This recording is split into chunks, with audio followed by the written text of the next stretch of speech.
إن الحمد لله والصلاة والسلام على رسول الله اللهم علمنا ما ينفعنا وانفعنا بما علمتنا وزدنا علما رب اشرح لي صدري ويسر لي أمري واحلل عقدة من لساني يفقه قولي سبحانك لا علم لنا إلا ما علمتنا إنك أنت العليم الحكيم اللهم أنت ربي لا إله إلا أنت خلقتني وأنا عبدك وأنا على عهدك ووعدك ما استطعت أعوذ بك من شر ما صنعت أبوء لك بنعمتك علي وأبوء بذنبي فاغفر لي فإنه لا يغفر الذنوب إلا أنت السلام عليكم ورحمة الله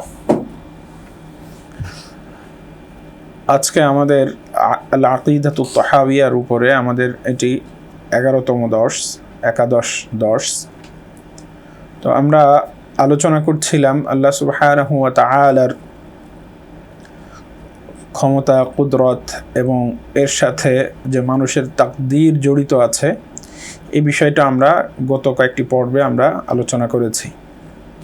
তো তাকদীরের মাসলাটি ইমাম তাহাবী রহমতুল্লাহ আলাইহি কিতাবের কয়েকটি জায়গায় এনেছেন। তো এখানে সংক্ষিপ্তভাবে আল্লাহ সুবহানাহু ওয়া তাআলার মাশিয়াত এবং তাকদীর দুটো বিষয় এসে গেছে একসাথে। আবার সামনে ইনশাআল্লাহ এই আলোচনা আবার আসবে। তো ইমাম তাহাবী রাহিমাহুল্লাহ এখানে যে কথাটি বলেছেন, যারা আগের ভিডিওগুলো আমাকে দেখেছেন সেখানে আমরা আলোচনা করেছি বিস্তারিত, যে খলাকাল খালকা বিইলমি ওয়া কদ্দারা লাহুম মিকদারান, যে আল্লাহ সুবহানাহু ওয়া তাআলা তার ইলমের মাধ্যমে সমস্ত সৃষ্টিকে সৃষ্টি করেছেন এবং সমস্ত সৃষ্টির ব্যাপারে তিনি অবগত আছেন। ওয়া কদ্দারা লাহুম আকদারান, এবং সকলের জন্য তিনি তাকদীর নির্ধারণ করেছেন। ওয়া দারাবা লাহুম আজালান, এবং প্রত্যেকের আজাল বা মৃত্যুর সময়, মৃত্যুর ক্ষণ নির্ধারণ করেছেন। ওয়া লাম ইয়াখফা আলাইহি শাইউন ক্বাবলা আন ইয়াখলুকাহুম ওয়া আলিমা মা হুম আমিলুনা ক্বাবলা আন ইয়াখলুকাহুম। আর আল্লাহ সুবহানাহু ওয়া তাআলার সবকিছু সৃষ্টির আগে, মহাবিশ্বের যা কিছু আছে সমস্ত সৃষ্টির অস্তিত্বের আগেই আল্লাহ সুবহানাহু ওয়া তাআলা সকলের ব্যাপার সবকিছু জানেন, কোনো কিছুই তার কাছে গোপন ছিল না কে কি করবে। ওয়া আলিমা মা হুম আমিলুনা ক্বাবলা আন ইয়াখলুকাহুম, সেটাই ব্যাখ্যা করছেন যে দুনিয়াতে আসার পরে কে কি করবে না করবে, কোন মাখলুক, একেবারে পিপিলিকা থেকে শুরু করে বড় বড় যত মাখলুক আছে, কে কি করবে, কোথায় কখন কি করবে, সবকিছুই আল্লাহ তাআলা জানেন। ওয়া আমারাহুম বিতাআতি ওয়া নাহাহুম আন মাসিয়াতি, আর আল্লাহ সুবহানাহু ওয়া তাআলা বান্দাদেরকে অর্থাৎ জিন ও ইনসানকে তার আনুগত্যের আদেশ দিয়েছেন এবং সমস্ত সৃষ্টিকে আদেশ দিয়েছেন। আর সমস্ত সৃষ্টি আল্লাহ সুবহানাহু ওয়া তাআলা আনুগত্য করে থাকে, তবে জিন ও ইনসানকে কিছুটা কি দিয়েছেন, ফ্রিডম দিয়েছেন, স্বাধীনতাও দিয়েছেন, যেন ভালো মন্দ যাচাই বাছাই করে ভালো মন্দ গ্রহণ করতে পারে। সামান্য কিছু অধিকার, ফ্রিডম, স্বাধীনতা আছে তাদের। তো আমারাহুম বিতাআতি ওয়া নাহাহুম আন মাসিয়াতি, আল্লাহ তাআলা আদেশ করেছেন তার আনুগত্যের এবং তার অবাধ্য হওয়া থেকে সবাইকে নিষেধ করেছেন। ওয়া কুল্লু শাইইন ইয়াজরি বিতাকদীরিহি ওয়া মাশিয়াতিহি ওয়া মাশিয়াতুহু তুনফায, আর দুনিয়ার যা কিছু ঘটছে, যা কিছু চলছে, যা কিছু হচ্ছে, এই সব কিছুই আল্লাহ সুবহানাহু ওয়া তাআলার নির্ধারণ এবং তার ইচ্ছাই হয়ে থাকে, আর আল্লাহ তাআলার ইচ্ছাই বলবৎ থাকে সর্বদা। লা মাশিয়াতা লিল ইবাদ ইল্লা মা শাআ লাহুম ফামা শাআ লাহুম কানা ওয়া মা লাম ইয়াশা লাম ইয়াকুন, আর বান্দা কোনো কিছু ইচ্ছা করতে পারে না আল্লাহ সুবহানাহু ওয়া তাআলার ইচ্ছা ব্যতীত। আল্লাহ তাআলা যা চেয়েছেন বান্দার জন্য সেটাই হয়, আর যা চাননি তা হয় না। ইয়াহদি মান ইয়াশা ওয়া ইয়াসিমু ওয়া ইউআফি ফাদলান, আল্লাহ তাআলা যাকে ইচ্ছা তাকে হিদায়াত দিতে পারেন। ওয়া ইয়াসিমু ওয়া ইউআফি, এবং যাকে ইচ্ছা তিনি অন্যায়ের পথ থেকে রক্ষা করেন, অন্যের আক্রমণ থেকে, জুলুম নির্যাতন থেকে রক্ষা করেন, ক্ষমা করে দেন। ফাদলান, এটা আল্লাহর পক্ষ থেকে অনুগ্রহ। ওয়া ইউদিল্লু মান ইয়াশা, যাকে ইচ্ছা তিনি পথভ্রষ্ট করেন। ওয়া ইয়াখযুলু ওয়া ইয়াবতালি, এবং তাকে লাঞ্ছিত করেন, তাকে পরীক্ষা করেন। আদলান, আর এটা আল্লাহর পক্ষ থেকে আদল ও ইনসাফ। অর্থাৎ কাউকে যদি আল্লাহ তাআলা শাস্তি দেন, কেউ যদি পথভ্রষ্ট হয়, কেউ যদি লাঞ্ছিত হয়, তো সেটা আল্লাহর পক্ষ থেকে ন্যায় ইনসাফের কারণেই হবে, যেটা আল্লাহর পক্ষ থেকে জুলুম হবে না। ওয়া কুল্লুহুম ইয়াতাকাল্লাবুনা ফি মাশিয়াতি বাইনা ফাদলিহি ওয়া আদলিহি, আর সকলে দুনিয়ার সবকিছুই আল্লাহ সুবহানাহু ওয়া তাআলার ইচ্ছাধীন, ইচ্ছার ভিতরেই চলতে থাকে। বাইনা ফাদলিহি ওয়া আদলি, আল্লাহর অনুগ্রহ এবং ইনসাফের ভিতরে। অর্থাৎ আল্লাহ তাআলার ইচ্ছায় সব কিছু ঘটছে। কেউ হয়তো আল্লাহ তাআলার অনুগ্রহ পাচ্ছে, কেউ হয়তো আল্লাহর পক্ষ থেকে যে আদল ও ইনসাফের ফয়সালা আছে তার ভিতর দিয়ে চলতেছে। ওয়া হুয়া মুতাআলিন আনিল আসদাদ ওয়াল আন্দাদ, আল্লাহ সুবহানাহু ওয়া তাআলা প্রতিপক্ষ এবং সমকক্ষ, এই অর্থাৎ আল্লাহ তাআলা কোনো প্রতিপক্ষও নেই, আবার কোনো সমকক্ষও নেই। লা রাদ্দা লিকাদাইহি ওয়া লা মুআক্কিবা লিহুকমি, আল্লাহ তাআলার কোনো বিচার ফয়সালা, আল্লাহ তাআলার কোনো নির্দেশকে কেউ লঙ্ঘন করতে পারে না, এটাকে খণ্ডন করতে পারে না। ওয়ালা মুআক্কিবা লিহুকমি, আর আল্লাহ তাআলা কোনো আদেশ নিষেধকে, কোনো হুকুমকে কেউ বিলম্ব করতে পারে না। অর্থাৎ আল্লাহ তাআলা কোনো হুকুম করেছেন আর কেউ অন্যের ক্ষমতা বলে সেটাকে বিলম্বিত করে দেবে, এটারও ক্ষমতা কারণ নেই। ওয়ালা গালিবা লিআমরি, আর আল্লাহ সুবহানাহু ওয়া তাআলার উপরে বা আল্লাহ তাআলার বিধিবিধান আদেশ নিষেধ তার সৃষ্টির মানে তার কর্তৃত্বের উপরে কেউ কি করতে পারে না, কর্তৃত্ব ধারণ করতে পারে না বা কর্তৃত্ব পরায়ণ হতে পারে না আল্লাহ তাআলার উপরে। আমান্না বিযালিকা কুল্লি ওয়া আইকান্না আন্না কুল্লাম মিন ইনদিহি, আমরা সব কিছুর উপরে ঈমান এনেছি এবং এটা সুনিশ্চিতভাবে বিশ্বাস করেছি যে সব কিছুই আল্লাহ তাআলার পক্ষ থেকে। তো এই আলোচনা যতটুকু হলো, এখানে মোটামুটি কয়েকটা বিষয় এসে গেছে। যে তাকদীর সম্পর্কে আমরা বিস্তারিত আলোচনা করেছি, আমরা সেই আলোচনার দিকে আজকে যাব না। এখানে একটা বিষয় যে আল্লাহ তাআলা হিদায়াত দান করেন, ইউদিল্লু বিহি মান ইয়াশা ওয়া ইয়াহদি মান ইয়াশা, বা ইন্নাকা লা তাহদি মান আহবাবতা ওয়ালাকিন্নাল্লাহ ইয়াহদি মান ইয়াশা। তো আল্লাহ সুবহানাহু ওয়া তাআলার পক্ষ থেকে হিদায়াত আসে, আল্লাহ তাআলার পক্ষ থেকেই গুমরাহি আসে। তবে বিভিন্ন জায়গায় মুফাসসিরগণ লিখেছেন যে ইয়াহদি মান ইয়াশা মানে আল্লাহ তাআলা যাকে ইচ্ছা তাকে হিদায়াত দেন। এটার আরেকটা ব্যাখ্যাও আছে যে ইয়াহদি মান ইয়াশাউল হিদায়া ওয়া ইউদিল্লু মান ইয়াশাউদ দালালা, ইয়াহদি মান ইয়াশাউল হিদায়া ওয়া ইউদিল্লু মান ইয়াশাউদ দালালা। কোরআনে বিভিন্ন জায়গায় এটা আছে যে তারা অর্থাৎ কাফের মুশরিকরা বা যারা পথভ্রষ্ট হয় তারা পথভ্রষ্টতাকে এটা পছন্দ করে গ্রহণ করে হিদায়াতের উপরে। উলাইকাল্লাযীনা ইশতারাউদ দালালাতা বিল হুদা, যে তারা পথভ্রষ্টতাকে গ্রহণ করেছে, কিনে নিয়েছে হিদায়াতের বিনিময়ে, অর্থাৎ তারা পথভ্রষ্টতাকেই পছন্দ করেছে। তো এজন্য মুফাসসিরগণ এটাও একটা ব্যাখ্যা লিখেছেন যে ইয়াহদি মান ইয়াশাউল হিদায়া, আল্লাহ তাআলা তাকেই হিদায়াত দেন যে হিদায়াতের আকাঙ্ক্ষা রাখে, অন্তরে প্রত্যাশা রাখে, হিদায়াত চায়, যে আল্লাহর কাছে হিদায়াত চায়। এজন্য আল্লাহ তাআলা সূরা ফাতিহাতে কিন্তু হিদায়াত আল্লাহ তাআলা যে দিবেন এর সাথে সাথে হিদায়াত চাওয়ারও শিক্ষা দিয়েছেন যে ইহদিনাস সিরাতাল মুস্তাকিম, যে হে আল্লাহ আপনি আমাদেরকে সরল সঠিক পথের হিদায়াত দান করেন। তো হিদায়াত চাইতে পারা, হিদায়াত চাওয়া এটা খুবই গুরুত্বপূর্ণ। মানে হলো যে অনেক সময় যেটা হয় যে মানুষের কাছে সত্য মিথ্যা স্পষ্ট হয়ে যায়, তারপরেও তার সমাজের কারণে, আত্মিক কারণে, হিংসার কারণে, নানান কারণে সত্যটা সে গ্রহণ করতে পারে না। বিশেষভাবে রাসূল সাল্লাল্লাহু আলাইহি সাল্লাম যাদেরকে দাওয়াত দিয়েছেন, আবু জাহেল, আবু লাহাব বা অন্যান্য যারা ছিল, বিশেষভাবে রাসূল সাল্লাল্লাহু আলাইহি সাল্লামের নিজের চাচা, এদের কাছে হিদায়াতটা স্পষ্ট ছিল। তারা জানতো যে মুহাম্মদ সাল্লাল্লাহু আলাইহি ওয়াসাল্লাম তিনি যে দাওয়াত নিয়ে এসেছেন, যে তিনি যে ইসলাম প্রচার করছেন এটা সত্য। অথবা ইহুদিদের অনেকেই জানতো যে আল্লাহ রাসূল কোরআনেই আছে যে তারা ইয়ারিফুনাহু কামা ইয়ারিফুনা আবনাহুম, যে আল্লাহ রাসূলের নির্দেশনাগুলো দেখে তারা এমনভাবে চিনতো যেমন নিজেদের ছেলেদেরকে মানুষ চিনে। অর্থাৎ নিজেদের ছেলেদেরকে চিনার ক্ষেত্রে যেমন কোন মানুষ ব্যতিক্রম হয় না, ভুল হয় না, একইভাবে ইহুদি খ্রিস্টানদের যারা আলেম ছিল, পাদ্রী ছিল, রাহেব ছিল, তারা আল্লাহ রাসূল সাল্লাল্লাহু আলাইহি ওয়াসাল্লামকে চিনতো আলামত দেখে, কিন্তু তারা ঈমান অনেকেই আনে নাই। কারণ ওই হিংসা, তাদের কর্তৃত্ব হারিয়ে ফেলার ভয়, অন্তরের ভিতরে অহংকার, নানান কারণে মানুষ হিদায়াত থেকে বিচ্যুত হয়, হিদায়াত গ্রহণ করে না। তো ওই জিনিসগুলো পবিত্র কোরআনে বিভিন্ন জায়গায় আছে।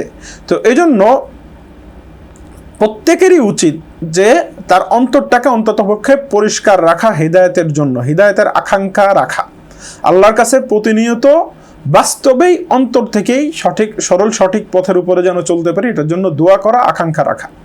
তাহলে ইনশাআল্লাহ হিদায়াত গ্রহণের জন্য আগ্রহী হলে, নিয়ত থাকলে আল্লাহ সুবহানাহু ওয়া তাআলা পথ দেখিয়ে দেবেন। কোরআনেই আছে ওয়াল্লাযীনা জাহাদু ফীনা লানাহদিয়ান্নাহুম সুবুলানা, যারা আমার জন্য, আমার রাস্তায় আমার জন্য চেষ্টা করবে, কষ্ট করবে, পরিশ্রম করবে, এটার জন্য অগ্রসর হবে, আমি তাদেরকে পথ দেখিয়ে দিব, আল্লাহ সুবহানাহু ওয়া তাআলা বলেছেন। তো এখানে এই জিনিসটা খুবই গুরুত্বপূর্ণ যে ইয়াহদি মান ইয়াশা ওয়া ইউদিল্লু মান ইয়াশা, আল্লাহ তাআলা যাকে ইচ্ছা তাকে হিদায়াত দেন, আবার যাকে ইচ্ছা গোমরাহ করেন। তো যাকে ইচ্ছা হিদায়াত দেন, কাকে হিদায়াত দেন? মান ইয়াশাউল হিদায়া, যে হিদায়াত চায়। আবার ওয়া ইউদিল্লু মান ইয়াশা, যাকে ইচ্ছা তাকে তিনি গোমরাহ করেন। কাকে গোমরাহ করেন? মান ইয়াশা মান ইউদিল ওয়া ইউদিল্লু মান ইয়াশাউদ দালালা, তাকেই গুমরাহ করেন যে দলালাতকে গ্রহণ করে, দলালাত চায়, ভ্রষ্টতা গ্রহণ করতে চায়। যে এজন্য অন্তরের দিক থেকে পরিষ্কার হওয়া জরুরি। অন্তর যদি পরিষ্কার থাকে, অন্তরের দিক থেকে যদি কি হয়, হিদায়াত গ্রহণের জন্য যদি আগ্রহী হয়, উদ্গ্রীব হয়, তাহলে একসময় না একসময় ইনশাআল্লাহ আল্লাহর পক্ষ থেকে হিদায়াত চলে আসে।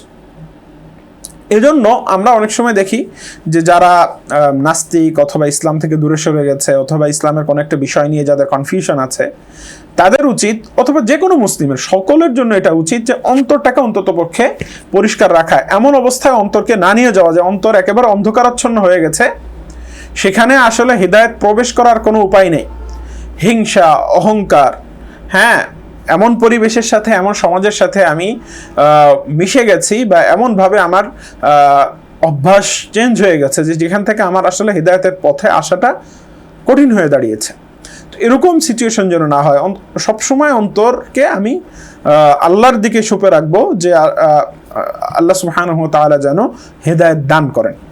তো এই বিষয়টাই যে হিদায়াত চাওয়া, পবিত্র কোরআনেই আছে, আল্লাহু ইয়াজতাবি ইলাইহি মান ইয়াশা ওয়া ইয়াহদি ইলাইহি মান ইউনিব, যে আল্লাহ তাআলা যাকে ইচ্ছা তাকে তার দিকে কাছে টেনে নেন, তাকে পছন্দ করেন, কাছে টেনে নেন, তার উপর রহমত দান করেন, আর হিদায়াত দান করেন। ওয়া ইয়াহদি ইলাইহি মান ইউনিব, এবং তাকে হিদায়াত দান করেন তার দিকে যে আল্লাহর দিকে অগ্রসর হয়।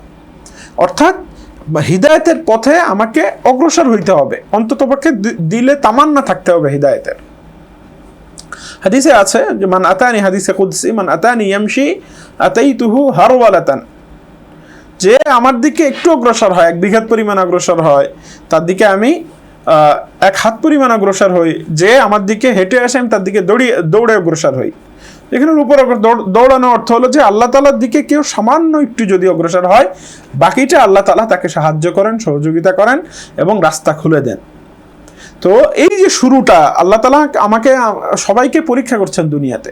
তো এই পরীক্ষায় শুরুটা আমাকেই করতে হবে, হিদায়াত আল্লাহর কাছে চাইতে হবে, রুনাজারি করতে হবে, মনটাকে অন্তত পক্ষে ফ্রেশ রাখতে হবে যে আমার এখন ঠিক আছে, যে এটা আমার কাছে ভালো মনে হচ্ছে না, বা এটা আমি বুঝতেছি না, বা আমার ত্রুটি বিচ্যুতির ভিতর দিয়ে আমি যাচ্ছি, কিন্তু আমল হয়তো ভালো না, কিন্তু অন্তরটা যদি ফ্রেশ থাকে, হিদায়াত যদি আমি নিয়মিত চাই, তৌফিক চাই যদি আল্লাহর কাছে, তো ইনশাআল্লাহ ইনশাআল্লাহ আল্লাহ তাআলার পক্ষ থেকে তৌফিক এসে যাবে এক সময়, এবং হিদায়াতের তৌফিক আল্লাহ তাআলা দিয়ে দিবেন, হিদায়াত সঠিক রাস্তা আল্লাহ তাআলা দেখিয়ে দিবেন ইনশাআল্লাহ।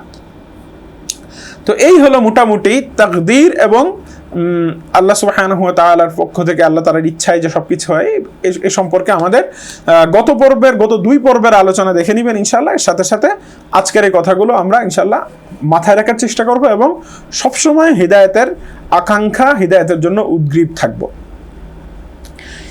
31 নম্বর 32 নম্বর যে আকীদা এখানে ইমাম তাহাবী রাহিমাহুল্লাহ এনেছেন, এই পর্যন্ত আল্লাহ সুবহানাহু ওয়া তাআলা সম্পর্কিত আকীদা অধিকাংশ চলে গেছে। এরপরে আবার আসবে ইমাম তাহাবী রাহিমাহুল্লাহ তারতিবরি, মানে সুবিন্যস্তভাবে প্রথমে আল্লাহ তাআলার আকীদা উল্লেখ করেন, এরপর অন্যান্য আকীদা, এরকম না, মাঝে মাঝে আবার আল্লাহ তাআলার আকীদা, আল্লাহ তাআলা সম্পর্কে আরো কিছু আকীদা সামনে আসবে।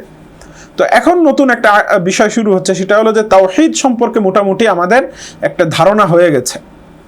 তাওহীদ অর্থাৎ আল্লাহ তাআলার একত্ববাদ, আল্লাহ তাআলার গুণাবলী, আল্লাহ তাআলার সম্পর্কে একজন মুমিন মুসলমানের কি ধরনের বিশ্বাস রাখা দরকার, হ্যাঁ, এই বিষয়গুলো মোটামুটি অলমোস্ট যে বিষয়গুলো মৌলিক সেগুলো এসে গেছে। এখন শুরু হচ্ছে যে আলোচনা, সেটা হলো যে আল্লাহ রাসূল সাল্লাল্লাহু আলাইহি ওয়াসাল্লামের উপরে ঈমান আনয়ন করা। কার উপরে?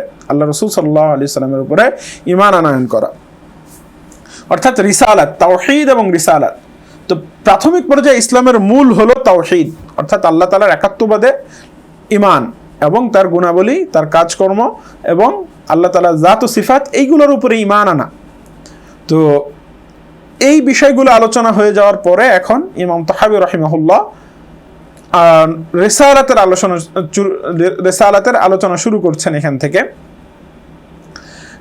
32 নম্বর যে বর্ণনা, আমি একটু আরবিটা পড়ে অনুবাদ করি, এরপরে ইনশাআল্লাহ সংক্ষিপ্ত কিছু ব্যাখ্যা করবো ইনশাআল্লাহ। ওয়া ইন্না মুহাম্মাদান আবদুহুল মুস্তাফা ওয়া নবিয়ুহুল মুজতাবা ওয়া রাসূলুহুল মুরতাদা, যে এখান থেকে আলোচনা শুরু হচ্ছে যে নিশ্চয় মুহাম্মদ সাল্লাল্লাহু আলাইহি ওয়াসাল্লাম আবদুহুল মুস্তাফা, আল্লাহ সুবহানাহু ওয়া তাআলার নির্বাচিত বান্দা এবং তার পছন্দের নবী, ও রাসূলুহুল মুরতাদা, এবং এমন রাসূল যার উপর আল্লাহ সুবহানাহু ওয়া তাআলা সন্তুষ্ট। এবং এরপরে বলেছেন ওয়া ইন্নাহু খাতামুল আম্বিয়া ওয়া ইমামুল আতকিয়া ওয়া সাইয়্যিদুল মুরসালিন ওয়া হাবিবু রাব্বিল আলামিন। এবং আমরা এটাও বিশ্বাস করব যে আল্লাহ রাসূল সাল্লাল্লাহু আলাইহি সাল্লাম সর্বশেষ নবী, খাতামুল আম্বিয়া, তারপর আর কোনো নবী নেই। ওয়া ইমামুল আতকিয়া, যত মুত্তাকি ফরহেজগার, যত ধরনের ভালো লোক আছে পৃথিবীতে সকলের ইমাম তিনি। ও সাইয়্যিদুল মুরসালিন, এবং সমস্ত নবী রাসূলগণের সর্দার তিনি। ও হাবিব রাব্বিল আলামিন, এবং আল্লাহ সুবহানাহু ওয়া তাআলার তিনি প্রিয় পাত্র। ওয়া কুল্লু দা'ওয়ান নুবুওয়াতি বা'দাহু ফাগিয়ুন ওয়া হাওয়া, আর আল্লাহ রাসূল সাল্লাল্লাহু আলাইহি ওয়াসাল্লামের পরে যত নবুয়তের দাবিদার আসবে বা এসেছে প্রত্যেকেই পথভ্রষ্ট, এটা ধোঁকা, এটা ধ্বংস, এটা পথভ্রষ্টতা, এটা প্রবৃত্তির অনুসরণ, অর্থাৎ এটা কেউ সত্য নবী না। আল্লাহ রাসূল সাল্লাল্লাহু আলাইহি ওয়াসাল্লামের পরে যদি কেউ নবুয়তের দাবি করে তো কেউ সত্য নবী হবে না, প্রত্যেকেই পথভ্রষ্ট, প্রত্যেকেই তার প্রবৃত্তির অনুসারে শয়তানের কাছ থেকে এ ধরনের কথা শিখে বলে, কিন্তু হাকিকতান নবুয়ত তার কাছে ওহীও আসবে না, তার কাছে নবুয়তও থাকবে না। ওয়া হুয়াল মাবউসু ইলা আম্মাতিল জিন্নি ওয়া কাফাতিল ওয়ারা, আর আল্লাহ রাসূল সাল্লাল্লাহু আলাইহি ওয়াসাল্লামকে পাঠানো হয়েছে সমগ্র জিনজাতি এবং সমগ্র মানব যত সমস্ত সৃষ্টির উদ্দেশ্যে, বিল হাক্কি ওয়াল হুদা, আর এবং তাকে আল্লাহ রাসূল সাল্লাল্লাহু আলাইহি ওয়াসাল্লামকে পাঠানো হয়েছে সত্য দিয়ে এবং হিদায়াত দিয়ে, হিদায়াত সহ, সত্য এবং হিদায়াত সহ। ওয়া বিন নূরি ওয়াদ দিয়া, এবং আল্লাহর পক্ষ থেকে যে ইমানের নূর, হিদায়াতের নূর, ইসলামের যে নূর আছে, আলো আছে, সেটা দিয়ে আল্লাহ রাসূল সাল্লাল্লাহু আলাইহি ওয়াসাল্লামকে প্রেরণ করা হয়েছে। তো এই কয় লাইনে ইমাম তাহাবী রাহিমাহুল্লাহ নবুয়ত সম্পর্কে, রিসালাত সম্পর্কে যে মৌলিক যে আকীদা বিশ্বাস আমাদের রাখতে হবে সেটি আলোচনা করলেন। তো এখানে একটা বিষয় বুঝে নেওয়া দরকার যে আল্লাহ সুবহানাহু ওয়া তাআলা মানুষকে যে আকল বুদ্ধি দিয়েছেন, মানুষকে যে জ্ঞান দিয়েছেন, বা মানুষকে যে ভালো মন্দ পার্থক্যের যে ক্ষমতা দিয়েছেন, এইটার একটা উদ্দেশ্য আছে। আমরা বর্তমানে সাধারণ মানুষ সহ আমরা বর্তমানে যেভাবে চিন্তা করি যে পৃথিবীতে মানুষ যেভাবে আছে হাজার হাজার বছর ধরে, মিলিয়নস অফ ইয়ার ধরে এভাবেই মানুষ চলতে থাকবে, হিউম্যান সিভিলাইজেশন যেটা আছে, মানব সভ্যতা যেটা আছে, এভাবে অগ্রগামী হতে থাকবে, আর পৃথিবী এটা মানুষের স্থায়ী বসবাসের একটা জায়গা, এভাবেই চলতে থাকবে হাজার বছরের পর বছর। আর আমরা এটাও চিন্তা করে বসে থাকি যে বর্তমান যে এক্সিস্টিং যে ধর্ম আছে, সে সমস্ত ধর্ম যেভাবে আছে এভাবেই থাকতে হবে, অথবা যারা আস্তিক আছি নাস্তিক আছি প্রত্যেকেই সেটা তাদের অবস্থানে থাকবে। এরকম আমরা মানে বর্তমান যে কারেন্ট যে ব্যবস্থায় চলতেছে, যেই সমাজ ব্যবস্থা চলতেছে, এগুলোই আমরা ধরে নিচ্ছি যে এগুলোই আসলে পৃথিবীটা এই জন্যই বানানো হয়েছে, এভাবেই চলুক, এটাই তার মানে চলা উচিত, আমরা এটা চিন্তা করে বসে আছি। বাস্তবতা হলো যে এখানে একটা বিষয় বুঝার ব্যাপার যে পৃথিবীতে আসলে আল্লাহ সুবহানাহু ওয়া তাআলা কাউকেই দীর্ঘমেয়াদী এখানে থাকবে, আরামায়েশ করবে, ফুর্তি করবে, মানব সভ্যতা গড়ে তুলবে, এখানে সে একেবারে সিভিলাইজেশনের সর্বোচ্চ শিখরে চলে যাবে, মানুষ পুরা মহাবিশ্বকে জয় করে ফেলবে, এটা করবে ওটা করবে, এগুলোর জন্য চিরস্থায়ীভাবে আল্লাহ তাআলা আসলে এই সমস্ত উদ্দেশ্য নিয়ে পাঠান নাই দুনিয়াতে। এবং এগুলো অর্জন করতে পারবে মানুষ চেষ্টা করলে, মানুষের আল্লাহ তাআলা এই ক্যাপাবিলিটি, এই ক্ষমতা দিয়ে রেখেছেন আল্লাহ তাআলা কোরআনেই বলেছেন বিভিন্ন জায়গায়।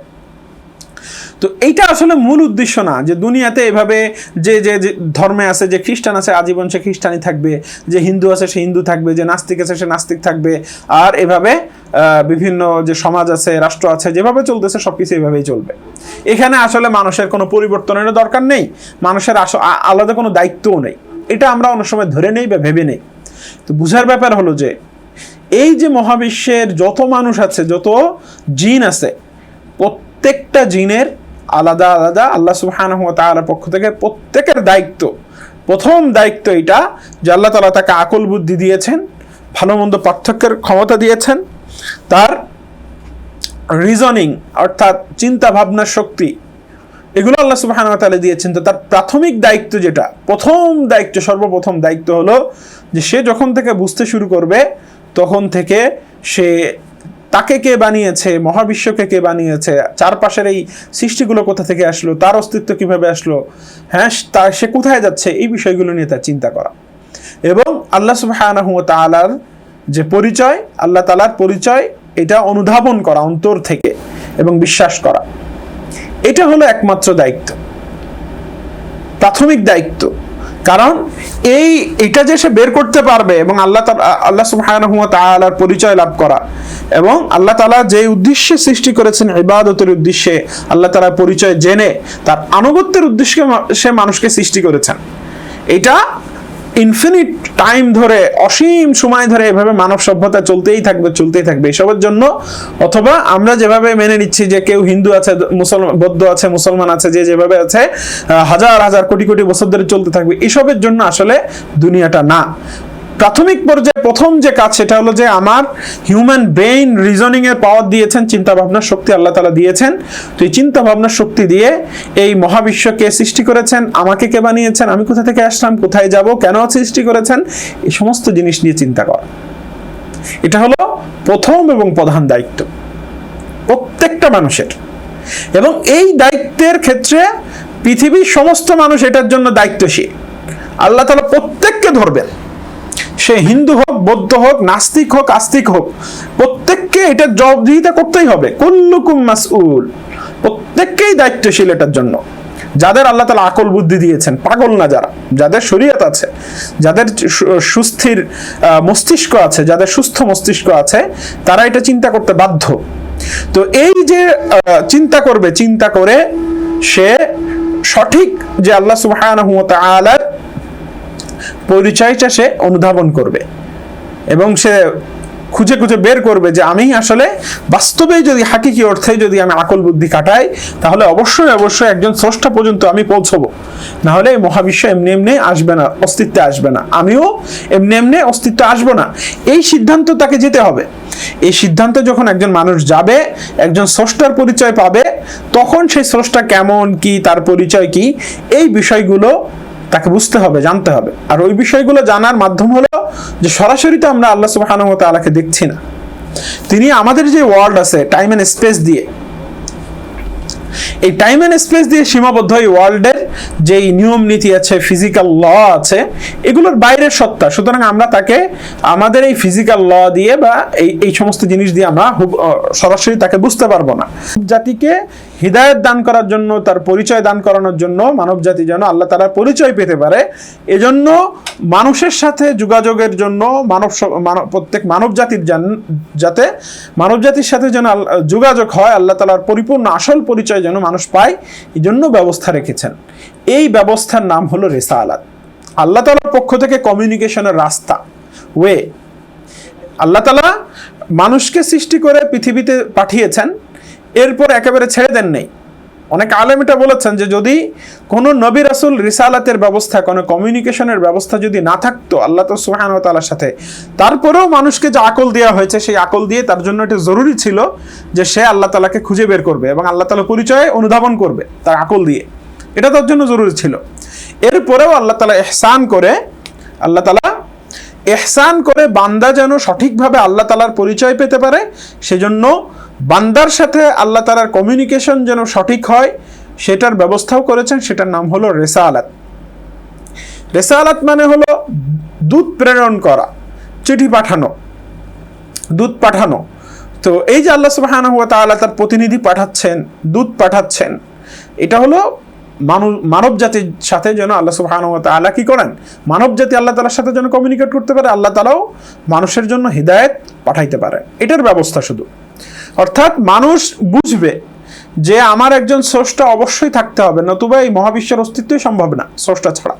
এটা যখন অনুধাবন করবে, তখন তার ওই স্রষ্টার প্রকৃত পরিচয়, ওই স্রষ্টার সাথে তার কমিউনিকেশন, ওই স্রষ্টার কাছে তার মাথা নত করা, এই বিষয়গুলো যেন সঠিকভাবে হয়। সে যেন মূর্তির সামনে মাথা নত না করে, সৃষ্টির সামনে মাথা নত না করে, ভুল স্রষ্টার সামনে মাথা নত না করে। এজন্য ওই স্রষ্টার পরিচয় জানা, ওই স্রষ্টার সাথে কমিউনিকেশন থাকা, সুসম্পর্ক থাকা, তার স্রষ্টার সাথে তার আত্মিক একটা বন্ডিং, একটা তাল্লুক, এটা থাকা জরুরি। আর এটার ব্যবস্থার নামই হলো রেসালাত।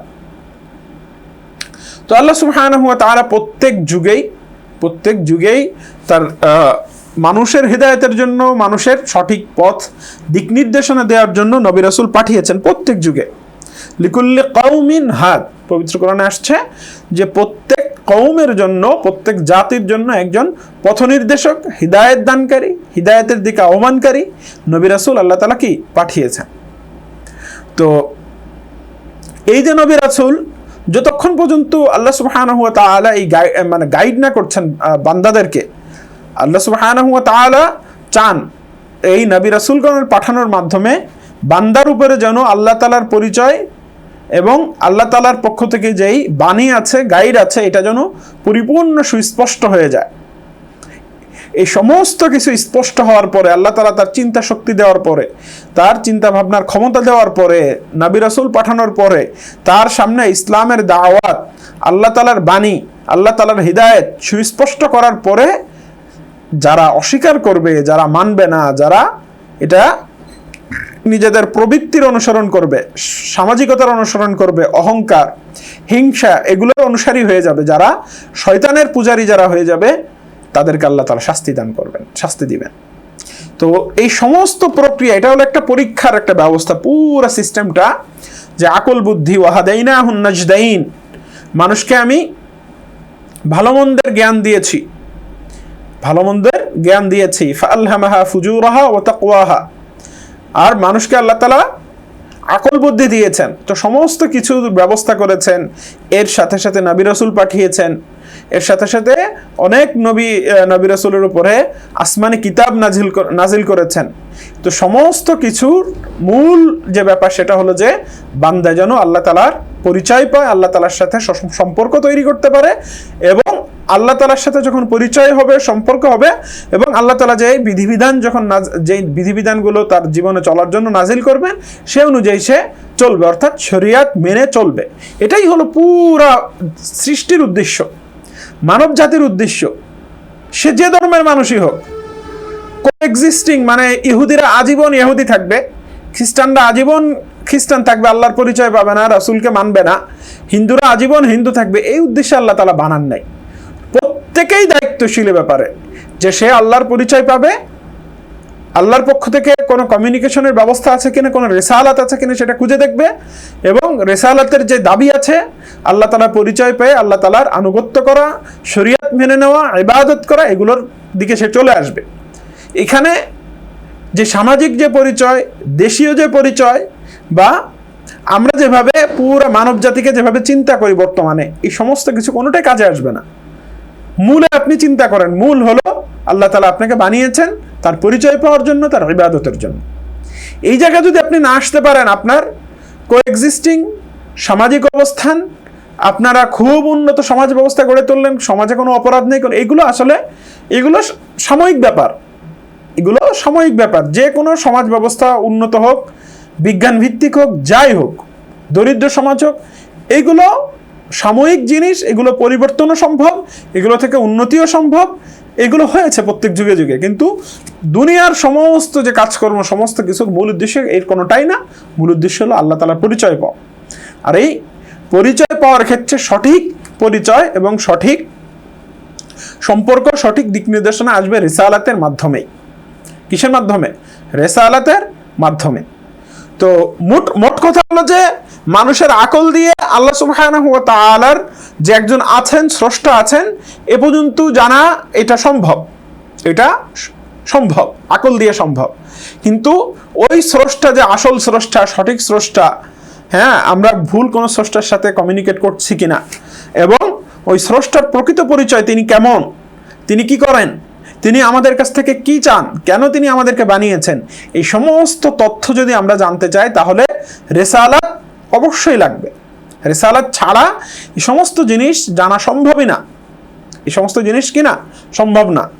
এজন্য আমরা যদি সামগ্রিকভাবে চিন্তা করি তাহলে আমাদের পুরো মানব জাতির অস্তিত্ব, মানব জাতির সৃষ্টির উদ্দেশ্য, মানব জাতির বর্তমান, ভবিষ্যৎ, অতীত, এগুলোর প্রকৃত যে ব্যাখ্যা, এই প্রকৃত ব্যাখ্যাটা আসবে কিসের মাধ্যমে? রিসালাতের মাধ্যমে। আমরা যে কোরআন পেয়েছি এটাও কিসের উপরে নির্ভর করছে? রিসালাতের উপরে নির্ভর করছে, যে কোরআন সত্য এটার উপরে। আবার কোরআনের যত বাণী, এটা যে আল্লাহর পক্ষ থেকে আসছে এবং এটার ভিতরে যে কোনো পরিবর্তন হয়নি, যেভাবে ইনটেক্ট আছে, এটা আল্লাহ তাআলা যেভাবে প্রোটেক্টেড, এটা প্রিজার্ভড, আল্লাহ তাআলা যেভাবে পাঠিয়েছেন সেভাবেই আছে, সেভাবেই আমরা এটার বুঝ এবং এটা অক্ষর, শব্দ, এগুলো যে প্রোটেক্টেড, এটা আল্লাহ তাআলা যে প্রিজার্ভ করেছেন প্রত্যেক যুগে, এই সমস্ত কিছু নির্ভর করছে কিসের উপরে? রিসালাতের উপরে। এই জন্য রিসালাত খুবই গুরুত্বপূর্ণ। ইসলামের বুনিয়াদি যে বিষয়গুলো, ইসলামের বুনিয়াদি বিষয় কি? একটা হলো তাওহীদ, আল্লাহ তাআলার উজুদ, আল্লাহ তাআলার একত্ব, এই বিষয়গুলোর উপরে কি করা? ঈমান আনয়ন করা। এর সাথে সাথে প্রকৃত পরিচয়ের জন্য আমার কি লাগবে? রিসালাত লাগবে। কি লাগবে? রিসালাত লাগবে। তো তাওহীদ, রিসালাত, এই দুটো যখন রিসালাতের উপরে আমি ঈমান আনলাম, আল্লাহ সুবহানাহু ওয়া তাআলার পক্ষ থেকে ওহী আসে, আল্লাহ তাআলা আমাদের কাছে দিক নির্দেশনা পাঠান, এটা যখন আমার ভিতরে এসে গেল, তখন যেই দিক নির্দেশনাগুলো আসছে সেগুলো মেনে নিতে হবে। সেটা বিভিন্ন আকীদা বিশ্বাস আছে, আখিরাত আছে, কিয়ামত আছে, পুনরুত্থান আছে, আমার জীবনের হালাল হারাম আছে, আমার সমাজ কিভাবে চলবে, আমি কিভাবে চলবো, আমার ব্যক্তি জীবন আমি কিভাবে চলবো, সমস্ত কিছু তখন আমি ওহীর ভিত্তিতে, কোরআনের ভিত্তিতে, আল্লাহ সুবহানাহু ওয়া তাআলা যাকে রাসূল হিসেবে, নবী হিসেবে পাঠিয়েছেন, তার নির্দেশনার ভিত্তিতে আমি চালাতে পারবো। তো সমস্ত কিছু দুইটা বিষয়ের উপরে মোটামুটি নির্ভর করছে। একটা হলো যে আল্লাহ সুবহানাহু ওয়া তাআলার ওজুদ, এটা বিশ্বাস করা এবং তার তাওহীদের উপরে ঈমান আনা, এটা। দ্বিতীয় যে বিষয় সেটা হলো যে আল্লাহ সুবহানাহু ওয়া তাআলা আমাদের সাথে কমিউনিকেশনের জন্য, আমাদের সাথে যোগাযোগের জন্য, আমাদেরকে হিদায়াত দেওয়ার জন্য, দিক নির্দেশনা দেওয়ার জন্য একটা ব্যবস্থা রেখেছেন, তার নাম কি? রিসালাত। অর্থাৎ আল্লাহ তাআলা কিছু মানুষকে প্রত্যেক যুগে বিভিন্ন সময় দু একজনকে, বিশেষ বিশেষ লোককে আল্লাহ তাআলা পছন্দ করেছেন, বাছাই করে তাদের কাছে তিনি কি পাঠিয়েছেন? ওহী পাঠিয়েছেন।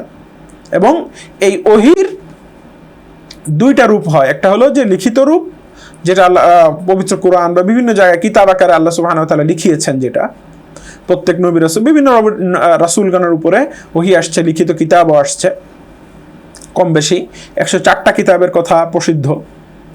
তো এছাড়া মৌখিক অনেক ওহী আসছে, আবার স্বপ্নের মাধ্যমে, ইলহামের মাধ্যমে নবী রাসূলগণের উপরে ওহী আসছে। তো মোট কথা যেটা, সেটা হলো যে আল্লাহ সুবহানাহু ওয়া তাআলার পক্ষ থেকে বান্দার সাথে যে কমিউনিকেশনের যে ব্যবস্থা, কমিউনিকেট করা হয়, এটা বান্দার অন্তরে অনেক সময় আল্লাহ তাআলা কথা ঢেলে দেন, অথবা সরাসরি ফেরেশতা পাঠান, অথবা স্বপ্নের মাধ্যমে যোগাযোগ করেন। তো এই যে ব্যবস্থাটা, এই ব্যবস্থাটা আল্লাহ সুবহানাহু ওয়া তাআলার পক্ষ থেকে যে মানুষের সাথে যোগাযোগ, এই যোগাযোগের ব্যবস্থাটা, এটা সবচেয়ে স্ট্রং দিক আছে, কিছু আছে দুর্বল দিক। তো সবচেয়ে স্ট্রং যেটা, সেটা হলো রিসালাত। আর দুর্বল দিক আছে যেটা পরবর্তীতে কাশফ, ইলহাম বা স্বপ্নের মাধ্যমে অনেক ভালো কিছু জেনে যাওয়া, এগুলো হলো আল্লাহ সুবহানাহু ওয়া তাআলার পক্ষ থেকে বান্দার সাথে যোগাযোগের দুর্বল দিক। কিন্তু স্ট্রং, যেটার ভিতরে কোনো সন্দেহ করা যাবে না, যেটা অবশ্যই মেনে নিতে হবে, সেটার নাম কি? রিসালাত, অর্থাৎ নবুওয়াত ও রিসালাত। তো মোট কথা, সামগ্রিকভাবে পুরো মানব জাতি যদি সঠিকভাবে চলতে চায়, আল্লাহর পরিচয় পেতে চায়, আল্লাহর দ্বীন এবং শরীয়তের উপরে আসতে চায়, তারা কোথা থেকে আসছে, কোথায় যাচ্ছে, তাদের অস্তিত্ব কোথা থেকে আসলো, তাদের অস্তিত্বের উদ্দেশ্য কি, পারপাস কি, এগুলো যদি পরিপূর্ণভাবে জানতে হয়, তাহলে টোটাল জিনিসগুলো সবকিছু নির্ভর করছে কিসের উপরে? রিসালাতের উপরে, ঈমান আনয়ন করার উপরে। তো এজন্য দেখা যায় যে বর্তমান সময়ে যারা ধর্মের বিরুদ্ধে কাজ করে, যারা ইসলামের বিরুদ্ধে, ধর্মের বিরুদ্ধে যারা কাজ করে, তারা মূলত তাদের আল্লাহ সুবহানাহু ওয়া তাআলার অস্তিত্বের জায়গাতে তাদের অবস্থানটা খুবই দুর্বল। কারণ বর্তমানে যে থিওরিগুলা মহাবিশ্বের অস্তিত্বের বা সৃষ্টির অস্তিত্বের যে থিওরিগুলো তারা দিয়ে থাকে, একটাও আসলে না সায়েন্টিফিক্যালি এটা ভ্যালিডেশন করার কোনো ওয়ে আছে, ভ্যালিডেট করার কোনো ওয়ে তাদের কাছে আছে, না যৌক্তিকভাবে এটার কোনো উপায় আছে তাদের কাছে। তারা এখন যেটা প্রচার করার চেষ্টা করে, স্টিফেন হকিং অথবা অন্যান্য যারা ফিজিস্ট আছে, পদার্থবিদ আছে যারা, তারা এখন যেই মতবাদটা প্রচার করে সেটা হলো যে সব কিছু নাথিং থেকে আসছে, অ্যাবসলুট নাথিং থেকে। তো এইটার জন্য তারা কোয়ান্টাম ফিজিক্স যেটা আছে এটা সহযোগিতা নেয়, কোয়ান্টাম ফ্লাকচুয়েশন, হ্যাঁ, এবং এর সাথে সাথে অনেকগুলো তত্ত্বকে একসাথে করে এটার নাম দিয়েছে এম থিওরি। তো এই যা কিছু তারা বলতেছে এইগুলোর কোনো ভিত্তি বা এগুলো সবই হাইপোথেসিস এবং গালগল্প টাইপের হাইপোথেসিস। তো এগুলোর তারা সায়েন্টিফিক কোনো ভিত্তি তারা এখনো দাঁড় করাতে পারে না, এবং এটা সম্ভব না যে কথাগুলো তারা লিখছে। আর 2 নম্বর যেটা, সেটা হলো যে যৌক্তিকভাবে একেবারে নাথিং থেকে, অ্যাবসোলিউট নাথিং থেকে কোনো কিছু automatically without cause and effect, অন্য কোনো মাধ্যম ছাড়া, কোনো কারণ ছাড়া, এমনি উইদাউট অ্যাবসোলিউট নাথিং থেকে কোনো কিছু হয়ে যাচ্ছে, এটা আকল বুদ্ধি ওটা মেনে নিতে পারে না।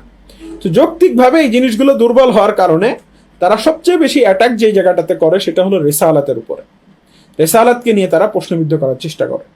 এবং ওরিয়েন্টালিস্ট যারা আছে, যারা প্রাচ্যবিদ, প্রাচ্যের বিশেষভাবে ইসলাম ধর্ম নিয়ে যারা নানান অভিযোগ উত্থাপন করে বিভিন্ন সময়ে, তো তারা এই বিষয়টাকে আরো বেশি বিতর্কিত করার বিভিন্ন চেষ্টা করে আসছে। তবে একটা জিনিস আমাদেরকে মনে রাখতে হবে, আমাদের স্পষ্টভাবে ধারণা রাখতে হবে, সেটা হলো যে রেসালাত এটা প্রত্যেক যুগে, প্রত্যেক জাতির জন্য, প্রত্যেক যুগেই আল্লাহ সুবহানাহু ওয়া তাআলা প্রত্যেক কওমের কাছে রিসালাত এটা প্রসিদ্ধ একটা জিনিস, এবং এটা মুতাওয়াতির একটা জিনিস। এই যে যারা নাস্তিক আছে বা যারা ধর্মবিরোধী আছে, তারা অনেক সময় দেখা যাচ্ছে যে এই হিস্টোরিক্যাল যেই সমস্ত জিনিস, অর্থাৎ এরিস্টটল কি বলেছে অথবা নিউটন কি বলেছে বা অমুক বিজ্ঞানী কি বলেছে, প্লেটো কি বলেছে, এগুলো তারা ঠিকই উল্লেখ করবে, কিন্তু অনেক লোক আছে এরকম যে যারা নবী রাসূলগণের বক্তব্য অথবা নবী রাসূলগণের অস্তিত্বই অস্বীকার করে বসে। ইভেন কেউ তো এরকম পর্যায়ে চলে গেছে যে তাদের আকল বুদ্ধি লোপ পেতে পেতে অবস্থা হয়েছে যে আল্লাহ রাসূল মুহাম্মদ সাল্লাল্লাহু আলাইহি ওয়াসাল্লাম নামে কেউ ছিল এটাই অস্বীকার করে, মক্কা নামে কোনো এক অঞ্চল আছে এটাও অস্বীকার করে। তো এই যে পর্যায়ে মানুষের সন্দেহ সৃষ্টি করে, এই সন্দেহের জায়গাগুলো থেকে আমাদের মুক্ত থেকে পরিপূর্ণভাবে রিসালাতের উপরে আমাদের ঈমান আনতে হবে। এবং এটাও মনে রাখতে হবে যে রিসালাতকে যদি কি করে প্রশ্নবিদ্ধ করে দেওয়া যায়, তাহলে অন্য সবকিছুকে, ওহীকে, কোরআনকে এবং আল্লাহ তাআলার যে পরিচয় আছে এগুলোকে প্রশ্নবিদ্ধ করে দেওয়া সম্ভব। তো এই জন্য এই জায়গাটাতে এটা বেশি হবে। মুসলমান হিসেবে আমাকে এটা মানসিকভাবে এটার ধারণাও রাখতে হবে যে কোন জায়গাটাতে আসলে তারা আক্রমণ করতে চায় বেশি। তো রিসালাতের বিষয়ে মৌলিকভাবে আমরা উলামা ইকরাম যেটা লিখেছেন যে একজন লোক নবী বা রসুল হিসেবে আমরা কিভাবে বুঝবো। যে কেউ তো নবুয়ত দাবি করতে পারে, রিসালাত দাবি করতে পারে, এটা একটা মৌলিক একটা প্রশ্ন যে দলিলুন নবুয়া বা দালাইলুন নবুয়া কি বা দলিলুর রিসালা কি, কোন দলিলের আলোকে, কি ধরনের দলিলের আলোকে আমরা কাউকে নবী বা রসুল হিসেবে মেনে নিতে পারবো। কথার কথা আল্লাহ রাসূল সাল্লাল্লাহু আলাইহি ওয়াসাল্লামের পরে অনেকেই নবুয়তের দাবি করেছে। মুসাইলামাতুল কাজ্জাব, আসওয়াদ আনাসি, গোলাম আহমদ কাদিয়ানি, আমাদের উপমহাদেশের অনেকেই কি দাবি করেছে, নবুয়ত রিসালাতের দাবি করেছে। তো আমরা এটা কিভাবে বুঝবো যে কে আসলে নবী, কে আসলে নবী না? তো ইমাম আবু মানসুর মাতুরিদি রাহমাতুল্লাহ আলাইহি দুটো দলিল উল্লেখ করেছেন রিসালাতের উপরে বা নবুয়তের উপরে। একটা হলো যে যিনি নবুয়ত বা রিসালাতের দাবি করছেন, এই দাবি যার পক্ষ থেকে আসুক তার মধ্যে দুইটা জিনিস পাওয়া যেতে হবে। একটা হলো যে তার পার্সোনালিটি, অর্থাৎ ব্যক্তিগতভাবে, ব্যক্তি হিসেবে তিনি সত্যবাদিতা, তার আত্মিক পবিত্রতা এবং মানুষের দিক থেকে, মানবীয় গুণের দিক থেকে সর্বশ্রেষ্ঠ এবং মানবীয় গুণের দিক থেকে তার কোনো ত্রুটি থাকবে না, অর্থাৎ সে মিথ্যার আশ্রয় নেয়, ধোঁকাবাজির আশ্রয় নেয়, হ্যাঁ, বিভিন্ন ধরনের অপকর্মের আশ্রয় নেয়, এ ধরনের তার ভিতরে কোনো ত্রুটি, মানবীয় ত্রুটি যেগুলো আছে, মানবীয় ত্রুটি তার ভিতরে থাকবে না। সে মানবীয় গুণের দিক থেকে সবার উপরে থাকবে, পার্সোনালিটির দিক থেকে।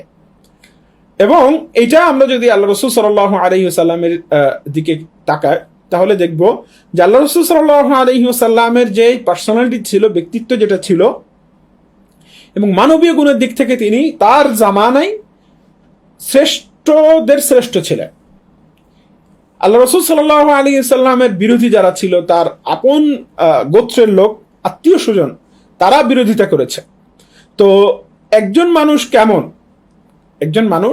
কেমন, তার আখলাক কেমন, তার চরিত্র কেমন, তার মানবীয় গুণাবলী কেমন, এই বিষয়গুলো তো তার আত্মীয় স্বজন সবচেয়ে বেশি জানে, যাদের সামনে সে লালিত পালিত হয়েছে, যাদের সামনে সে বেড়ে উঠেছে। তো দেখা যায় যে আমাদের সমাজে আমরা কেমন, বা আমাদের আত্মীয় স্বজন যারা আছে তারা আমাদের সম্পর্কে খুব ভালো জানে। তো রাসূলের আত্মীয় স্বজনই তার সবচেয়ে বড় বিরোধী হয়েছিল। তার গোত্রের লোকেরা কানেক্টেড ছিল, যারা আবু লাহাব, আবার আবু জাহেল সহ অন্যান্য মক্কার তার গোত্রের লোকেরা যারা ছিল, বা আশেপাশের লোকজন যারা ছিল, প্রতিবেশী যারা ছিল, কাছাকাছি লোকজন যারা ছিল, একই অঞ্চলের লোক যারা ছিল, তারাই তার বিরোধী হয়েছে। কিন্তু তারা কেউই রাসূল সাল্লাল্লাহু আলাইহি সাল্লামের ব্যাপারে তার মানবীয় যে গুণাবলী আছে, চারিত্রিক যে গুণাবলী, সত্যবাদিতা, তার এতিমদেরকে দেখাশোনা করা, আখলাক, উত্তম আচরণ, খুলুক, এই বিষয়গুলো নিয়ে আসলে কেউই কোশ্চেন করে নাই। মানবীয় গুণাবলী নিয়ে কি করে নাই, কেউ কোশ্চেন করে নাই। ইভেন আল্লাহ রাসূল সাল্লাল্লাহু আলাইহি ওয়াসাল্লাম যখন নবুয়তের দাবি করেছেন, নবুয়তের দাবি করার পরেও এই আল্লাহ রাসূল সাল্লাল্লাহু আলাইহি ওয়াসাল্লামের সত্যবাদিতা নিয়ে কেউ প্রশ্ন করতে পারে নাই। কারণ তারা দেখে এসছে যে মুহাম্মদ সাল্লাল্লাহু আলাইহি ওয়াসাল্লাম 40 বছর ধরে তাদের ভিতরে কখনো মিথ্যা কথা বলেন নাই। তো যেই লোকটা তার সারা জীবনে একটা মিথ্যা কথা বলেন নাই, মিথ্যার আশ্রয় নেন নাই, তো 40 বছর পরে হঠাৎ করে সে কেন নতুনভাবে মিথ্যার আশ্রয় নিবে? তো এই যে জায়গাটা, পার্সোনালিটি, মানবীয় গুণের দিক থেকে এমন একটা স্তরে চলে যাওয়া, যেই মানবীয় কোয়ালিটিটা যে কোনো মানুষের, সাধারণ মানুষের পক্ষে মেনটেন করা বা এটার উপরে থাকা সম্ভব না। এ ধরনের ঘটনা বিস্তারিত আছে, বিশেষভাবে মুসাইলামাতুল কাজ্জাবের ব্যাপারে আছে, বা অন্যান্য যারা মিথ্যা নবুয়তের দাবিদার, বিশেষ করে গোলাম আহমদ কাদিয়ানী, বা তাদের জীবনী আপনি অ্যানালাইসিস করবেন, তাদের মানবীয় গুণাবলী আপনি দেখবেন যে তারা কখনোই তাদের সত্যের উপরে অটল থাকতে পারে নাই, আখলাকের উপরে অটল থাকতে পারে নাই, ধোঁকাবাজির আশ্রয় নিয়েছে। তো এই জায়গাগুলোতে তাদের অবশ্যই ত্রুটি আছে প্রত্যেকের। তো এক নম্বর যে বিষয়, সেটা হলো যে তার মানবীয় গুণাবলী এমন স্তরে হওয়া, বা বিশেষ করে তার সত্যবাদিতা, তার সিদক, আমানতদারি, সত্যবাদিতা এমন স্তরে হওয়া যে সে কখনোই মিথ্যার আশ্রয় নেয় না, সবসময় সত্য কথা বলে। তো তার এই যে সত্যবাদিতা, এটার একটা বড় একটা কারণ হলো এটা যে স্বাভাবিকভাবে যে লোকটা সবসময় সত্যবাদিতা মেনটেন করে চলতে পারে বা চলে, তো সে আসলে জেনারেল অন্যান্য মানুষদের মতো না। সে যদি নবুয়তের কথা বলে, তো সে ওই নবুয়তের দাবির ক্ষেত্রেও কি সত্যবাদী হবে, এটাই বুঝা। তো এটা একটা বিষয়, অর্থাৎ মূল যে পয়েন্ট সেটা হলো যে যিনি নবী বা রাসূল হবেন তার পার্সোনালিটির একটা বিষয়। দ্বিতীয় নম্বর হলো মুজিজা, অর্থাৎ খারকে আদাত, অস্বাভাবিক কোনো জিনিস তার সাথে আল্লাহ তাআলা নবুয়তের বা তার রিসালাতের আলামত হিসেবে, দলিল হিসেবে পাঠিয়ে দেন। মুসা আলাইহিস সালামের জন্য আল্লাহ তাআলা লাঠির ব্যবস্থা করেছিলেন, আবার ঈসা আলাইহিস সালাম মৃতকে জীবিত করতে পারতেন আল্লাহ তাআলার হুকুমে। এরকম প্রত্যেকটা নবীর সাথে মুজিজা ছিল। তো নবুয়তের দলিল হিসেবে প্রত্যেকটা মানুষের জন্য যে তিনি যে নবী, এর মৌলিক দলিল যেটা, সেটা হলো যে মুজিজা, যেটা আল্লাহর পক্ষ থেকে, আল্লাহ তাআলা সুবহানাহু ওয়া তাআলার সহযোগিতায়, সেটা জাদু না, সেটা ভেলকি না, সেটা কোনো কি না শয়তানের কাছ থেকে সহযোগিতা নিয়ে নয়, সেটা একেবারে সলিড আল্লাহ সুবহানাহু ওয়া তাআলার পক্ষ থেকে খারকে আদাত, অস্বাভাবিক কোনো কাজ প্রকাশ পাওয়া। কার পক্ষ থেকে? যিনি নবুয়তের দাবিদার তার পক্ষ থেকে। তো এই হলো মোটামুটি আবু মনসুর মাতুরিদি রহমতুল্লাহ আলাইহি নবুয়তের দলিল দুইটা জিনিস উল্লেখ করেছেন। একটা হলো যিনি নবুয়তের দাবিদার হবেন তার পার্সোনালিটি, 2 নম্বর হলো তার থেকে বিশেষ মুজিজা প্রকাশ পাওয়া। এই দুটো বিষয় যদি কারোর ভিতরে পাওয়া যায় একই সাথে, এবং তিনি যে সমস্ত রিসালাত বা যে সমস্ত কথা আল্লাহ সুবহানাহু ওয়া তাআলার পক্ষ থেকে প্রকাশ করছেন বলছেন, সে সমস্ত বক্তব্যের ক্ষেত্রে তিনি মিথ্যার আশ্রয় কখনোই নেন না, কারণ তার পার্সোনালিটি হলো যে তিনি সবসময় সত্যবাদী এবং তিনি এই সত্যের উপরে অটল অবিচল থাকেন। সত্যের উপরে কি থাকেন? অটল অবিচল থাকেন। কেউ যদি নবুয়তের ক্ষেত্রে, রিসালাতের ক্ষেত্রে যদি মিথ্যাবাদী হয়, তো আল্লাহ সুবহানাহু ওয়া তাআলার একটা নিজাম হলো যে ওই লোকের মিথ্যাটা আল্লাহ তাআলা প্রকাশ করে দেন মানুষের সামনে। ওই লোকের মিথ্যাবাদী হওয়াটা এটা প্রকাশ পেয়ে যায় মানুষের সামনে, তার কর্মের মাধ্যমে, কথার মাধ্যমে, বিভিন্নভাবে। তো এটা না হওয়া, অর্থাৎ যিনি রাসূল তার সত্যবাদিতা তার জীবদ্দশা এবং পরবর্তীতে অটুট থাকা। তো এই বিষয়গুলোকে সামনে নিয়েই রিসালাতকে আমাদের বুঝতে হবে। তো রিসালাতের দলিলের উপরে অনেক কিতাব আছে, অনেক দীর্ঘ আলোচনা প্রয়োজন যে আল্লাহ রাসূল সাল্লাল্লাহু আলাইহি সাল্লামের উপরে কি ধরনের মুজিজা, আল্লাহ রাসূল সাল্লাল্লাহু আলাইহি সাল্লামের পার্সোনালিটি নিয়ে অনেকে এখন সন্দেহ তৈরি করার চেষ্টা করে, বিশেষভাবে যারা পশ্চিমা দর্শন, পশ্চিমা চিন্তা চেতনা, পশ্চিমা সংস্কৃতি এগুলো দ্বারা প্রভাবিত, এবং আল্লাহ রাসূল সাল্লাল্লাহু আলাইহি সাল্লামকে প্রশ্নবিদ্ধ করার চেষ্টা করে তারা পশ্চিমা যে নিয়ম নীতি আছে, স্ট্যান্ডার্ড আছে, যেটা সেকুলার স্ট্যান্ডার্ড দিয়ে তারা আল্লাহ রাসূল সাল্লাল্লাহু আলাইহি সাল্লামকে বিচার করার চেষ্টা করে, এবং ইসলামের বিধিবিধানগুলো তারা সেকুলার চিন্তা ভাবনা দিয়ে, পশ্চিমা চিন্তা দিয়ে বিচার করার চেষ্টা করে, পশ্চিমা সমাজ দিয়ে, পশ্চিমা স্ট্যান্ডার্ড দিয়ে। তো এগুলো দিয়ে আল্লাহ রাসূল সাল্লাল্লাহু আলাইহি ওয়াসাল্লামকে প্রশ্নবিদ্ধ করার চেষ্টা করে। তো এখানে সবচেয়ে সহজ কথা হলো যে প্রত্যেক যুগে স্ট্যান্ডার্ড ভিন্ন হয়, মানব জাতির সভ্যতার স্ট্যান্ডার্ড ভিন্ন হয়, চিন্তা চেতনার স্ট্যান্ডার্ড সবসময় কি হয়? ভিন্ন হতে পারে। তো এক্ষেত্রে আমাদের নিজস্ব একটা অথবা বিকৃত একটা, যেটা মানব জাতির সভ্যতার দেখে সবচেয়ে অধপতিত একটা সংস্কৃতি, যেটা পশ্চিমা সংস্কৃতি, সেটা দিয়ে সবচেয়ে উত্তম একজন মানুষ, তাকে বিচার করার কোনো অধিকার আপনাদের নেই।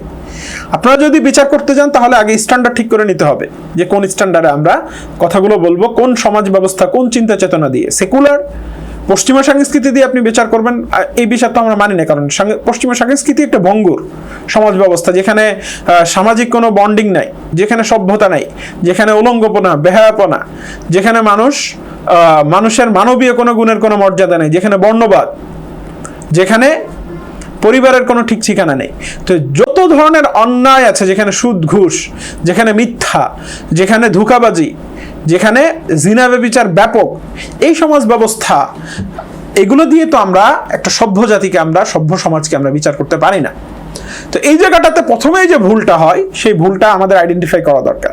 দ্বিতীয় যে ভুল, সেটা হলো যে আল্লাহ রাসূল সাল্লাল্লাহু আলাইহি ওয়াসাল্লামের পার্সোনালিটি নিয়ে, তার ব্যক্তি নিয়ে, তার বহু বিবাহ, এই জাতীয় বিষয়গুলো নিয়েও তারা প্রশ্ন করার চেষ্টা করে। তো এ ব্যাপারে আমাদের সংক্ষিপ্ত যে কথা, সেটা হলো যে আল্লাহ রাসূল সাল্লাল্লাহু আলাইহি ওয়াসাল্লাম যেই সমাজে বড় হয়েছেন, তারাই তার সবচেয়ে বেশি শত্রু ছিল। তারা তার জান নেওয়ার চেষ্টা করেছে, বহুবার হত্যা করার চেষ্টা করেছে, তার দাওয়াত যেন বন্ধ হয়ে যায়, তাকে পাগল বলেছে, মক্কায় যেন তার কথা কেউ না শোনে, তার সমস্ত ব্যবস্থা তারা করেছে। কিন্তু তারা কখনোই ওই সমস্ত অভিযোগ তুলে নেয় যে অভিযোগগুলো আপনারা আজকে তুলতেছেন। সেই অভিযোগ যেমন বহু বিবাহ করা বা আল্লাহ রাসূল সাল্লাল্লাহু আলাইহি ওয়াসাল্লামের ক্যারেক্টার নিয়ে কথা বলা। তো এটা খুবই বুঝে নেওয়া দরকার যে আপনারা কি ধরনের একটা ধোঁকাবাজির আশ্রয় নিচ্ছেন। কত বড় একটা ধোঁকাবাজি এটা, যে মানে গত 100-200 বছরের আগ পর্যন্ত, 100-200 বছরের আগ পর্যন্ত তার জানের শত্রু, তারা চেয়েছে যারা, যে তার দাওয়াত বন্ধ হয়ে যায়, তার আত্মীয় স্বজন, তার ঘরের লোক, তার চাচা, তার আত্মীয় স্বজন, তারা কেউ তার ক্যারেক্টার নিয়ে কথা বললো না, ওই ক্যারেক্টারগুলো নিয়ে অভিযোগ করলো না। আর আপনি আজকে পশ্চিমা সংস্কৃতির চিন্তা ভাবনা আপনি লালন করবেন, আপনি পশ্চিমা সংস্কৃতির চিন্তা দিয়ে আপনি নারীবাদী হবেন, বহু বিবাহের বিরুদ্ধে, অথবা আপনি বিবাহের জন্য একটা বয়স সীমা আপনি নিজে নির্ধারণ করবেন, সেটা 18 বছর হোক আর 20 বছর হোক, অথবা আপনি চাবেন যে এই সমাজের প্রত্যেকেই মানে হারাম রিলেশনে জড়িয়ে পড়ুক কিন্তু বিবাহ না করুক, এই ধরনের মেন্টালিটি আপনি লালন করবেন। আর সেই সমস্ত মেন্টালিটি দিয়ে আল্লাহ রাসূল সাল্লাল্লাহু আলাইহি ওয়াসাল্লামকে বিচার করবেন, আর সেটা বলবেন যে আল্লাহ রাসূল সাল্লাল্লাহু আলাইহি ওয়াসাল্লামের ক্যারেক্টার নিয়ে প্রশ্ন তুলবেন। এগুলো খুবই অন্যায়, খুবই ধোঁকা। কারণ আপনি আসলে নিজে একটা গুমরাহির ভিতরে, শয়তানের রাস্তায় আপনি অগ্রসর হয়ে আছেন, অলরেডি আপনি গুমরাহির ভিতরে নিমজ্জিত, ডুবে আছেন। সেই গুমরাহি দিয়ে আবার হেদায়েতকে আপনি জাজ করতে যাচ্ছেন, রং। আপনি আগে ওই সমস্ত গুমরাহি, এলজিবিটি, হোমোসেক্সুয়াল যে বিহেভিয়ার, হ্যাঁ, জিনা, বেবিচার, সামাজিক যে অবক্ষয়, পশ্চিমা যে চিন্তা চেতনা, এগুলো থেকে আগে মুক্ত হন। আগে আপনার স্ট্যান্ডার্ড ঠিক করেন, দাড়িপাল্লা ঠিক করেন, দেন আপনি কথা বলতে আইসেন। এই জায়গাগুলো আমাদের স্পষ্ট থাকা প্রয়োজন যে আমরা এই প্রশ্নগুলো যখন উত্থাপন করা হচ্ছে বা এগুলো নিয়ে যারা চিন্তা করতেছে, যাদের চিন্তার গোড়ার ভুলটা কোথায়। তো এই হলো মৌলিকভাবে রিসালাত সম্পর্কে আমাদের কথা। তো আল্লাহ রাসূল সাল্লাল্লাহু আলাইহি সাল্লামের অসংখ্য মুআজিজা তার জীবদ্দশায় প্রকাশ পেয়েছে, তার ইন্তেকালের পরে প্রকাশ পেয়েছে। তো এই মুআজিজাগুলো সম্পর্কে আমরা ভিন্নভাবে দালায়েলুন নবুওয়ার উপরে যে সমস্ত কিতাব আছে, ওই কোন একটা কিতাবকে সামনে নিয়ে আমরা ইনশাআল্লাহ দর্শ করব ইনশাআল্লাহ। আল্লাহ রাসূল সাল্লাল্লাহু আলাইহি সাল্লামের একটা হলো যে তার পার্সোনালিটি জানার জন্য তার সিরাত জানতে হবে, হাদিস থেকে, সিরাতের কিতাব থেকে। আর এর সাথে সাথে মুআজিজা কি ছিল, আল্লাহ রাসূল সাল্লাল্লাহু আলাইহি সাল্লামের জীবদ্দশা এবং পরবর্তীতে কি ধরনের মুআজিজার প্রকাশ পেয়েছে, সেই মুআজিজাগুলো সম্পর্কে আমাদের ইলম থাকতে হবে। ওর জন্য আমরা যে কোনো একটা ভালো কিতাব নিয়ে আমরা ইনশাআল্লাহ দর্শ করব ইনশাআল্লাহ।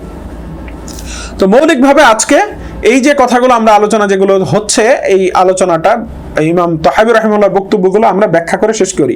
ইমাম তাহাবী রাহিমাহুল্লাহ বলেন, ওয়া ইন্না মুহাম্মাদান আবদুহুল মুস্তাফা, যে নিশ্চয় মুহাম্মদ সাল্লাল্লাহু আলাইহি ওয়াসাল্লাম আল্লাহ সুবহানাহু ওয়া তাআলার নির্বাচিত বান্দা। আল্লাহ তাআলা